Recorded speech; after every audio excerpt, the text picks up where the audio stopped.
ჭიათურაში დაახლოებით 20-მდე პურის საცხობია მოსახლეობა მათი უმრავლესობის მომსახურებით უკმაყოფილოა. გამოკითხულ ჭიათურელთა ნაწილს არც პურის ფასი მოსწონს, არც გემო და არც ხარისხი.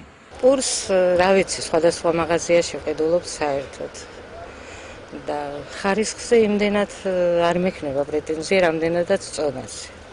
რო დააჭერ ხელს იმისავეთ არის დაიტკეპნება და მე აღარ სახში ვაცხობ პურს, არ ვყიდულობ მაღაზიაში პურს. ფქვილს ვიღებ და სახში ვაცხობ. 1000-ში ერთხელ ახლა მიყიდია, მაგრამ მაინც და მაინც ხარისხიანი არ არის, რა ვთქვათ, რომ ადრე რო პურები ცხვებოდა, აი კომუნისტების დროს ისეთი გემრიელი და ისეთი პურს სუნი ხო უნდა კონდეს პურის, ეს არ იგრძნობა.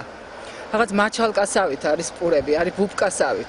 იმას კი არ ვამბობ, რომ ახლა დაუხუროთ და რაღაცა, მაგრამ უნდა გააფრთხილოთ და რომ ნორმალურად გამოაცხონ და გამოაშენოთ. თუ არ აქვთ ისეთი ის რომ ნორმალურად გამოცხეს და რაღაცა, მაშინ უნდა შეაწყვეტინოთ. მომხმარებლის ნაწილი თვლის, რომ პურის ხარისხი და წონა მისაღებია, მიუღებელია ფასი და იმედოვნებენ, რომ მდგომარეობა გამოსწორდება. თქვის პურს ვყიდულობთ. ფასი რავი ცოტა მეტია და ხარისხს არ აუშავს ახლა. ნორმალურია. პური ძალიან ძვირი და ერთი ორი მოტეხვა და აღარ არის გამქრალი და ზოგჯერ ისე დატკეპნილი და ისე ის არის რომ სულ გადაყლაპაც კი გვეჭერს და ზოგჯერ მართლა მოსაწონია. ფასი არ დიდი. ხალხის მიერ გამოთქმული მოსაზრებების გადასამოწმებლად ჩვენ ჭიათურაში მდებარე რამდენიმე პურის საცხობს მივაკითხეთ და მოსახლეობათა პოზიციაზე მათი არგუმენტების მოსმენა გადავწყვიტეთ. თუმცა უმრავლეს შემთხვევაში მათ საცხობების ვიდეოკამერით გადაღებაზე უარი გვითხრეს. შესაბამისად ვერ გავარკვიეთ როგორი ტექნოლოგიით და რა პირობებში ცხება პური. მათი და მომხმარებლის შეფასება სხვადასხვაგვარია. აღმოჩნდა ისეთი საცხობით, სადაც პურის ცხობის ტექნოლოგიებზე საუბარი ღიად ისურვეს. ეს არის საზელი. ამაში იწება თვილი, ჩაერთება ესა, შეუძლებს და მოზელს წონს.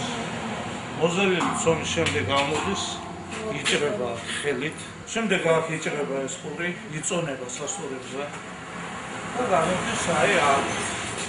აქ არის დამაგზელებელი, იგი ჩაერთება ეს მოზელი, ჩავარდება და დააგზელებს პურს მოცემს. შემდეგ გადადის ეს არის ლაფეტები ამაც მოხდება პურის ამოსვლა რა. მოყვანა. როცა მოვა კონდიციონერი ეს პური გამოაგორებ ამას პურიკას მოვა და შეუშვებთ იმაში გახურებული ფეთში. მარკეტებში აცხადებენ, რომ ყველა სახის პურს თავისი მომხმარებელი ყავს და უჭირთ სტატისტიკის გაკეთება, თუ რომელი პური იყიდება ყველაზე მეტი რაოდენობის.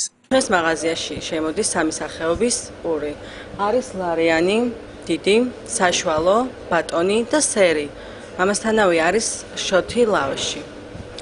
ყველაზე მეტად იყიდება ჩავთვალოთ ესე, რომ ლარიანიც და თანაბარი არის 70-იანებიც გადის. პური არის ადგილობრივი, ჭიათურის დისტრიბუცია გვაწოდებს.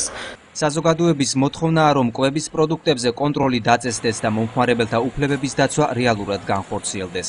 მართალია, კერძო სექტორია ეს ვაჭრობა, თითქმის ყველასი კერძოა, მაგრამ რაღაც მექანიზმი უნდა გამოძებნონ, რომ ცოტა კონტროლი იყოს, თუნდაც ავიღოთ პური, ძალიან უხარისხო პური, ასეთი პური არ ცხება არსად და ასეთ ფასად.